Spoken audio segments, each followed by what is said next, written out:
जय हिंद प्यारे बच्चों। कैसे आप सब? उम्मीद करते हैं एकदम बढ़िया होंगे। हमारा YouTube चैनल ज्ञान संग्रह में आप लोगों का वेलकम है। अगर आप इस क्लास में नए होंगे तो इस चैनल को सब्सक्राइब कर दीजिएगा और एक लाइक कर दीजिएगा। देखिए बच्चों, आज हम लोग क्लास 10th के संस्कृत के चैप्टर नंबर टू के मोस्ट VVI जो कि बार बार एग्जाम में पूछता है, इसका हम लोग आज सॉल्यूशन करेंगे। तो देखिए बच्चों, जो भी लोग 10th क्लास में है वह इस क्लास को बहुत ही बिना स्किप किए हुए क्लास को देखेंगे। चलिए हम लोग स्टार्ट करते हैं बिना कोई देर किए हुए। देखिए बच्चों, देखिए पहला नंबर क्वेश्चन जो है कि पाटलिपुत्र किस नदी किनारे अवस्थित है। हम लोग को बताना है कि जो ये पाटलिपुत्र है, ये पाटलिपुत्र को हम लोग किस नाम से जानते हैं? तो आज के जमाने में हम लोग पटना नाम से इसको जानते हैं। पटना नाम से इसे जानते हैं। तो हम लोग को बताना है कि जो पाटलिपुत्र है किस नदी के किनारे अवस्थित है, या एक जो पटना है किस नदी किनारे स्थित है। तो हम लोग को पता है कि गंडक नदी एकदम ना, कोसी नदी, इसे बिहार का शोक कहा जाता है, बिहार का शोक कहा जाता है।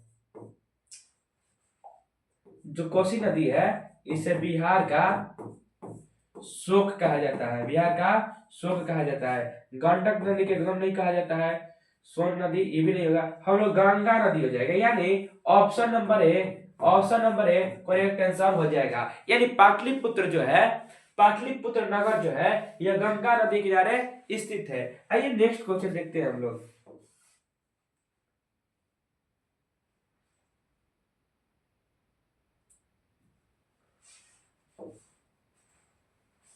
देखिए क्वेश्चन नंबर दो है कि राजशेखर का प्रमुख काव्य ग्रंथ कौन है। हमको बताना है कि राजशेखर इनका प्रमुख काव्य ग्रंथ कौन सा है, यानी ये कौन सा ग्रंथ लिखे हैं। तो हम लोग क्या हो जाएगा?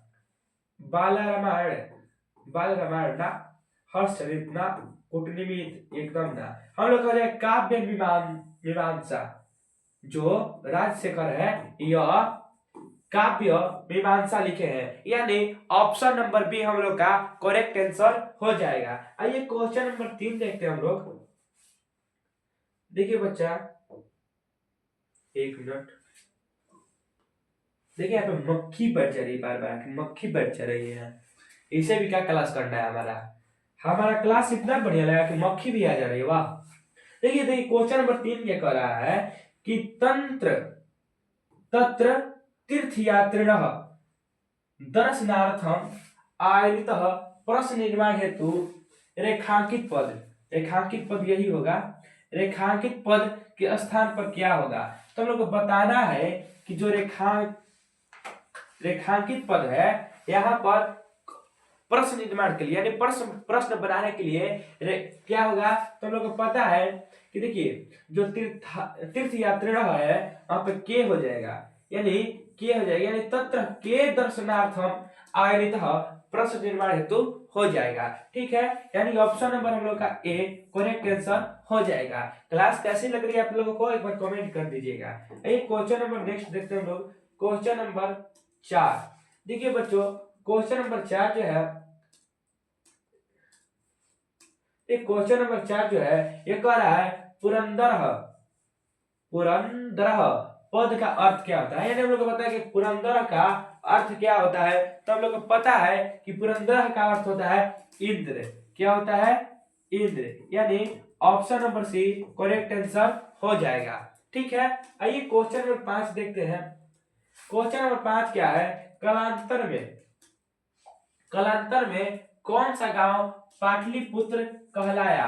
तो आप लोग को रितेश भैया पढ़ाए होंगे कि कलांतर में जो जो लगभग पाटन जो होगा यही कलांतर में पाटलिपुत्र कहलाया।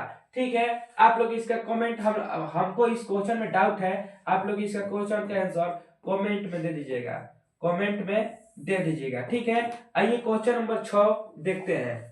देखिए क्वेश्चन नंबर 6 जो है कि रिक्त स्थान में रिक्त स्थान में, यानी कि जो रिक्त स्थान है, रिक्त स्थान है, रिक्त स्थान को उचित पद से भरे। इसमें कौन सा पद बढ़ाएगा? तो ये क्या कर रहा है, गोविंद सिंह सिख संप्रदाय से गुरु आसित। हमें बताना है कि जो गुरु गोविंद सिंह है यह सिख संप्रदाय के कितने नंबर के गुरु थे। तो हम लोग को पता है कि यहाँ पे 10वीं हो जाएगा। क्या हो जाएगा? 10वीं हो जाएगा, यानी ऑप्शन नंबर ए हम लोग का करेक्ट आंसर हो जाएगा। हो जाएगा क्या? गोविंद सिंह सिख संप्रदाय से गुरु 10वीं आसित, यानी यह सिख संप्रदाय के 10वें गुरु थे। ठीक है, आइए क्वेश्चन नंबर 7 देखते हैं। तो ये क्वेश्चन नंबर 7 जो है कि मेगास्थनीज आप लोग हिस्ट्री में भी पढ़े होंगे। यह क्या था? ये यूनान का राजदूत था। ये यूनान का राजदूत था। देखिए क्या कह रहा है कि मेगास्थनीज कहाँ का राजदूत था? तो हम लोग को पता है कि यह यूनान का राजदूत था। ऑप्शन नंबर ए हम लोग का करेक्ट आंसर हो जाएगा। ठीक है, आइए क्वेश्चन नंबर 8 देखते हैं हम लोग। देखिए क्वेश्चन नंबर 8 जो है ये लिख रहे हैं मध्यकाले पाटलिपुत्रम वर्ष सहस्र परिमितम जीर्णताम वनभूत रेखांकित पद। तो देखिए रेखांकित पद क्या हो जाएगा? मध्यकाले। रेखांकित पद का प्रश्न निर्माण क्या होगा? हमें बताना है कि इसका अगर प्रश्न निर्माण करना होगा तो क्या होगा। ठीक है तो देखिए हम लोग क्या हो जाएगा, मध्यकाले पाटलिपुत्र वर्ष सहस्र परिमितम जीर्णतावंत बभूत। रेखांकित पद का प्रश्न निर्माण क्या होगा? तो हम लोग को पता है कि कदा, जो कदा हो जाएगा यहाँ पे हो जाएगा कदा पाटलिपुत्र वर्ष सहस्र परिमितम जीर्णतावंत रेखांकित पद का प्रश्न निर्माण हो जाएगा। क्या हो जाएगा? कदा, यानी ऑप्शन नंबर बी हम लोग का करेक्ट आंसर हो जाएगा। आइए क्वेश्चन नंबर 9 देखते हैं हम लोग। क्वेश्चन नंबर 9 है कि गोल घर कहाँ स्थित है? हमें बताना है कि जो गोल घर है यह कहाँ स्थित है। तो गोल घर हमारे बिहार में स्थित है, लेकिन बिहार में कहाँ स्थित है, किस नगर में स्थित है? तो दरभंगा में है? नहीं भैया। पटना में है? हाँ भैया, ऑप्शन नंबर बी आंसर हो जाएगा। यानी गोल घर कहाँ है? तो गोल घर पटना में स्थित है। कौन कौन गोल घर घूमने गया है एक बार कमेंट कर देना। जो लोग गोल घर घूमा होगा एक बार कमेंट कर देना कि हाँ भैया गए हैं। ठीक है, आइए क्वेश्चन नंबर 10 देखते हैं। देखिए बच्चा क्वेश्चन नंबर 10 क्या है? ठीक है, आप लोग कुछ बता दें। मान लीजिए कि हम डेली कम से कम 20 क्वेश्चन भी देंगे ना, 20 क्वेश्चन, तो हम लोग का आने वाले समय में बहुत क्वेश्चन हम लोग देख सकते हैं। और रोज 20 क्वेश्चन देंगे तो हम लोग को आने वाले समय में बहुत क्वेश्चन याद हो जाएगा। देखिए कितने लोग हैं 100 क्वेश्चन रोज बताते हैं और 100 क्वेश्चन इसमें बताते हैं और इस दिमाग से निकल जाता है। तो हम लोग को ऐसे पढ़ना कि रोज 20 ही क्वेश्चन पढ़े, लेकिन इसे याद कर ले। क्या कर ले? इसे याद कर ले। देखिए क्या कर रहा है 10 नंबर क्वेश्चन कि पटना में हमेशा युद्ध और आग और बाढ़ का भय रहेगा। यानी जो पटना है, पटना में हमेशा युद्ध आग और बाढ़ का भय रहेगा। यह कथन किसका है? मानिए यह किसने कहा कि पटना में युद्ध आग और बाढ़ का भय रहेगा? तो यह किसने कहा था? तो यह भगवान बुद्ध ने कहा था। भगवान बुद्ध ने कहा था कि पटना में हमेशा युद्ध आग और बाढ़ का डर यानी भय रहेगा। यानी ऑप्शन नंबर ए हम लोग का करेक्ट आंसर हो जाएगा। ये क्वेश्चन नंबर 11 देखते हैं। देखिए क्वेश्चन नंबर 11 है कि गुरु गोविंद सिंह का जन्म स्थान किस नाम से प्रसिद्ध है? तो गुरु गोविंद सिंह जो है यह सिख धर्म के 10वें गुरु थे। 10वें गुरु थे। ठीक है, पूछ रहे कि इनका जन्म स्थान किस नाम से प्रसिद्ध है, यानी इनका जन्म स्थान को क्या कहा जाता है? तो हम लोग को पता है कि इनके जन्म स्थान को गुरुद्वारा कहते हैं। क्या कहते हैं? गुरुद्वारा कहते हैं। ऑप्शन नंबर बी हम लोग का करेक्ट आंसर हो जाएगा। ठीक है, आइए क्वेश्चन नंबर 12 देखते हैं हम लोग। फिर मक्खी बैठी है कहीं पे, देखिए यहाँ पे बैठी है। देखिए फिर देखिए क्या करिए। देखिए ये मारो इसको मारो। ठीक है, देखिए आइए क्वेश्चन नंबर 12 देखते हैं कि पटना शब्द किस शब्द से बना है। जो पटना है ये किस शब्द से बना है, तो पत्तनम।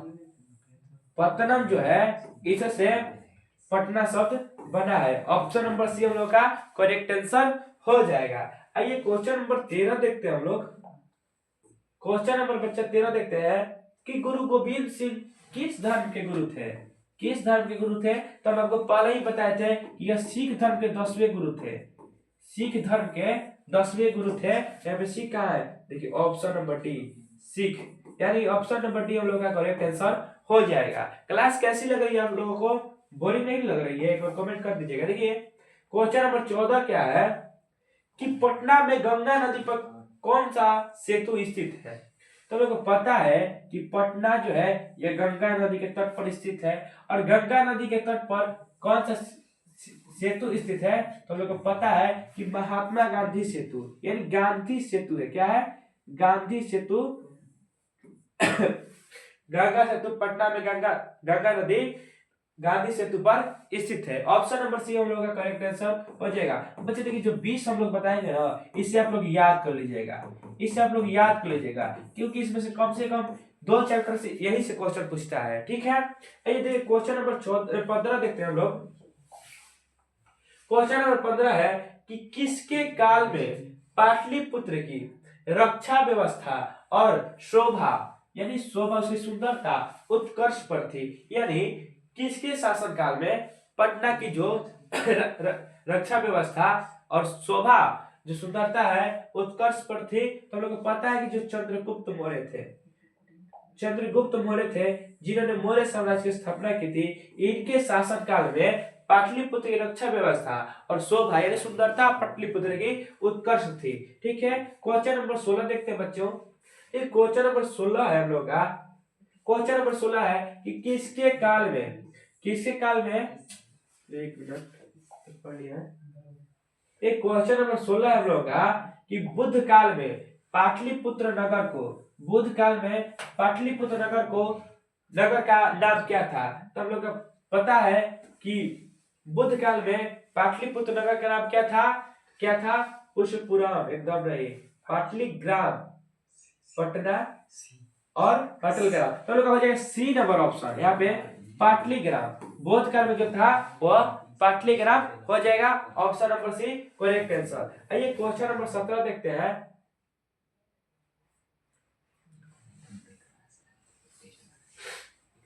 देखिए थोड़ा सा नेटवर्क स्लो चल रहा है।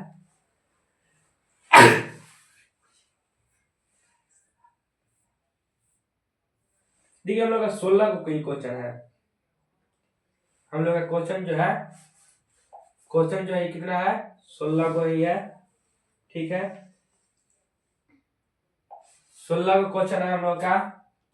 आप लोग बताइए कि 16 को में कितना आप लोग सही किए, आप लोग 16 को में कितना सही किए। और हम आगे कल क्लास लेकर आएंगे कम से कम 50 VBA ऑब्जेक्टिव, 50 VBA ऑब्जेक्टिव। ये क्लास कम से कम 40 मिनट की होगी। ठीक है, और 50 VBA ऑब्जेक्टिव ऑल चैप्टर को मिला करके हम लोग 50 VBA सब्जेक्टिव को लेकर आएंगे। तब तक के लिए धन्यवाद। क्लास कैसे लगी आप लोग एक बार कमेंट कर दीजिएगा, और इस सेशन को एक लाइक कर दीजिएगा और एक प्यारा सा कमेंट कर दीजिएगा। धन्यवाद।